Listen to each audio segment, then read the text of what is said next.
I want to hear your thoughts on it, Sam. So, do you believe that the way cybersecurity is evolving with hardened security implementations, increased awareness, decreasing privacy, and so on, will make hacking more obscure and or difficult? So I think that's like a question. That's a really good question. But I think at the end of the day, it's very reminiscent of the locksmith and the thief. At the end of the day, we go and we start off this evolution of physical security, and a guy comes up with the concept of the lockpick, and then as time goes on, they come up with more pins in the lock, and the thief comes up with better lock picks or more innovative ways of getting in. I think you're always going to have that, left and right kind of going back and forth in the security realm. And at the end of the day, if you ever get to a point in cybersecurity, information security, or any of that stuff where you have a deficiency on one side, um, it's going to make it infinitely harder. So, one of my favorite sayings is stupid cops make stupid criminals, and stupid criminals make stupid cops. Like if you have a bunch of people selling crack on a street corner, and all you have to do is pull up in a van and grab them to arrest them. There's no investigation. There's no nothing. It's very easy to do. Whereas if you're investigating, a bunch of darknet vendors and they're using encryption and all these kind of, very low level, ways of trying to commit, crimes, then it makes it a lot more difficult. And the law enforcement that's going after those individuals is going to have to know a lot more, which by them knowing more by default is going to make them more powerful, which by default is going to make them better at their job. And what's going to happen is they're going to hopefully, I mean, I haven't seen it yet, but they get to a point where they get very, very good at it. And then the other side starts to adapt and they say, okay, now they're doing this, and they switch it up and they do something else that makes it increasingly difficult for law enforcement to do something.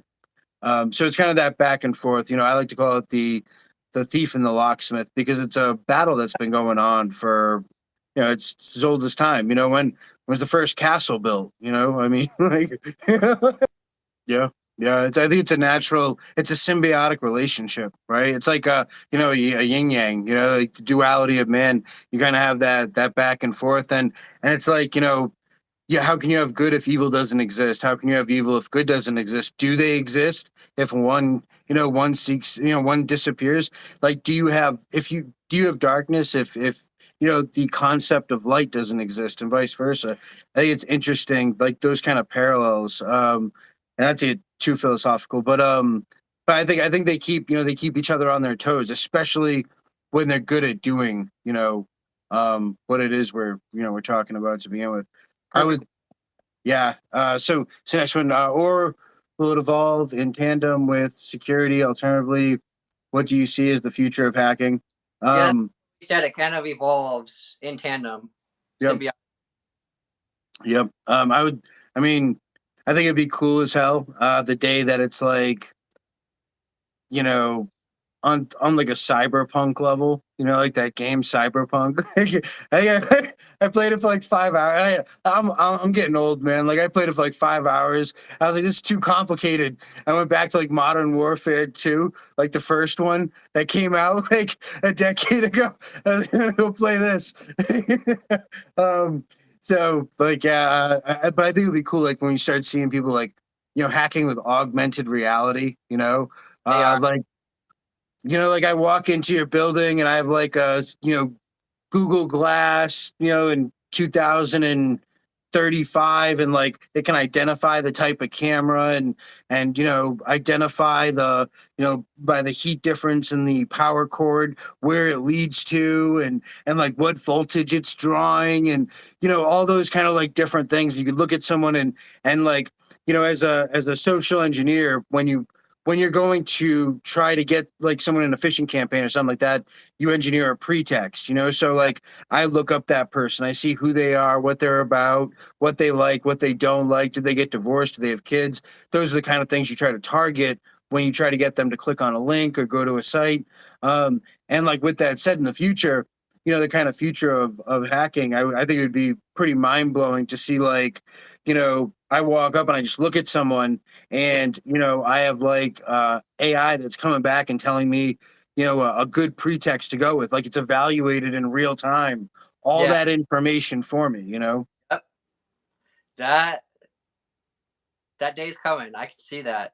Yeah, I mean, I remember talking about like when 3D printing came out, and I was like, "Oh man, this is gonna be so badass!" Like, I'm like, you get like a telephoto lens, and I'm watching a security guard, and I zoom in, and I'm taking pictures of his keychain as he walks, and now like with that, they have things like image to G code, and I can take that picture, super high def, and size it or scale it, and print that out on a 3D printer. And now I have a plastic copy of this guy's, keys, which Yeah. and stuff like that. We talk about the evolution of hacking and all that kind of stuff, and it's absolutely hard coded in there where you go back and forth, and you get technology, and that'll definitely be used for bad. It's like people are freaking out about Chat GPT. Oh my God, it's writing malware, and I'm like, at the end of the day, the people you have to really worry about with malware aren't having like Chat GPT write it.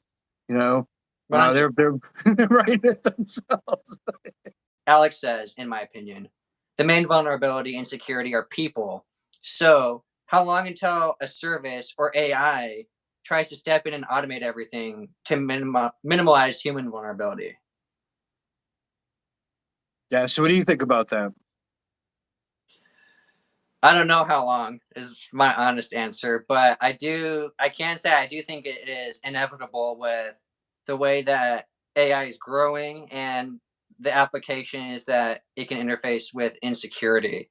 I think, Alex, that is a very good question to think about because at the end of the day, yes, humans are one of the main vulnerabilities in security. So it's only a matter of time before there is some sort of service or AI that tries to step in and automate everything to minimize the human vulnerability on the defensive end. And then on the offensive end, like Sam was saying, I also think it's inevitable that with facial recognition paired with AI, you can very quickly learn points of weakness.